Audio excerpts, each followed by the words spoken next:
আপনি যদি ভাবেন পৃথিবীর সব সাগর ও নদী শুধুমাত্র উপরেই থাকে, তাহলে আপনি এখনো এটি জানেন না।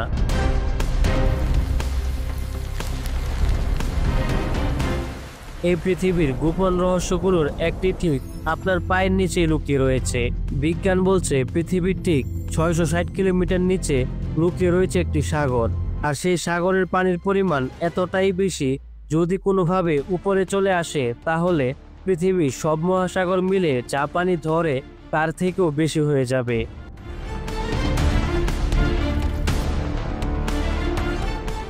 কি শুনে অবিশ্বাস্য মনে হচ্ছে? বিজ্ঞানীরাও ঠিক আপনার মতোই প্রথমে অবাক হয়ে গিয়েছিল। আজকের এই ভিডিওতে আমরা জানবো এই ভূগর্ভস্থ সাগর কিভাবে আবিষ্কার হলো, সেখানে পানি গেলই বা কিভাবে, আর এর পিছনে কি লুকিয়ে রয়েছে ভবিষ্যতের ভয়াবহ বার্তা। চলুন তাহলে নামা যাক পৃথিবীর সেই অন্ধকার গভীর জগতে, যেখানে আলো নেই, নেই হাওয়া, তবুও রয়েছে এক বিশাল সাগরের অস্তিত্ব। পৃথিবীর সবচেয়ে উপরের স্তরকে বলা হয় ভূত্বক বা ক্রাস্ট। এখানেই আমরা থাকি। পাহাড়, নদী, সমুদ্র সবই এখানেই। এর নিচে রয়েছে ম্যান্টল। এটি শুরু হয় 35 থেকে 40 কিলোমিটার নিচ থেকে এবং চলে গেছে প্রায় 2900 কিলোমিটার গভীর পর্যন্ত। এই স্তরে মানুষ কখনো পৌঁছাতে পারেনি। তবে ভূমিকম্পের কম্পন এবং তরঙ্গ বিশ্লেষণ করে বিজ্ঞানীরা অনেক কিছু জানতে পেরেছেন। 2014 সালে ঘটে এক অবিশ্বাস্য ঘটনা। আমেরিকা ও কানাডার গবেষকরা আবিষ্কার করেন একটি বিরল খনিজ রিংউডাইট। এই খনিজটি ম্যান্টলের এক গভীর অঞ্চল থেকে উঠে এসেছিল। আর সবচেয়ে আশ্চর্যের ব্যাপার ছিল, এই রিংউডাইটের ভেতরে ছিল পানি।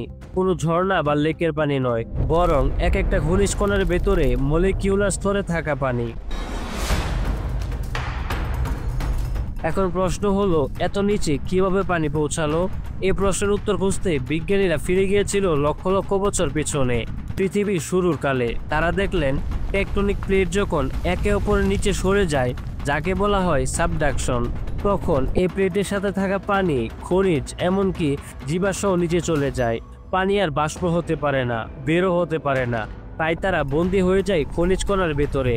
এভাবেই সৃষ্টি হয় এক বিশাল অভ্যন্তরীণ সাগর, যা আপনি দেখতে পারেন না, কিন্তু সেটা ঠিক আপনার পায়ের নিচেই রয়েছে।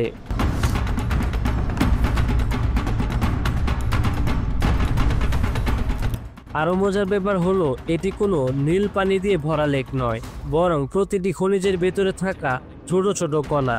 কিন্তু হিসাব বলছে এই পানির পরিমাণ এতই বেশি যে পৃথিবীর সব সাগর মিলে যত পানি রয়েছে, এই সাগরের পরিমাণ তার থেকেও 3 গুণ বেশি হতে পারে। এক গবেষণায় বলা হয়, ম্যান্টলের যদি মাত্র 1% অংশেও এই রিং হোয়াইট থাকে, তাহলে সেই পানি উপরের সব সাগরের পানি ছাড়িয়ে যাবে।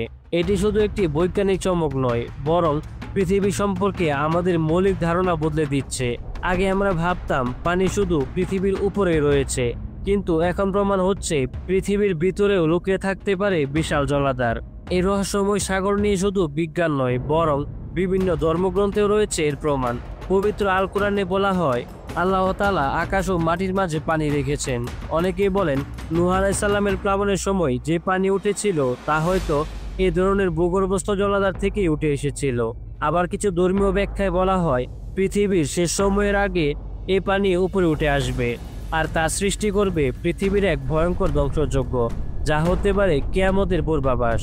বর্তমানে এই গভীর পর্যন্ত পৌঁছানোর মতো প্রযুক্তি আমাদের হাতে নেই, তবে ভূমিকম্পের কম্পন তরঙ্গ দেখে গবেষকরা অনেক কিছু আন্দাজ করেছেন। আগামী 20 বছরে উন্নত ড্রোন, অটোমেটেড রোবট বা সিসমিক প্রযুক্তি দিয়ে আমরা হয়তো সরাসরি এই সাগরের অস্তিত্ব পরীক্ষা করতে পারবো। কিন্তু যদি কোনোদিন এই পানি উপরে চলে আসে, তাহলে কি হবে? তাহলে হয়তো মানব সভ্যতা এমন সুনামি বা এমন ধ্বংসের মুখোমুখি হবে যা আমরা কখনো কল্পনাও করতে পারিনি। সবশেষে আপনার কি মনে হয়, এই সাগর কি অলৌকিক সৃষ্টি নাকি ভবিষ্যতের এক ভয়ঙ্কর সংকেত? অবশ্যই কমেন্টস করে জানাবেন।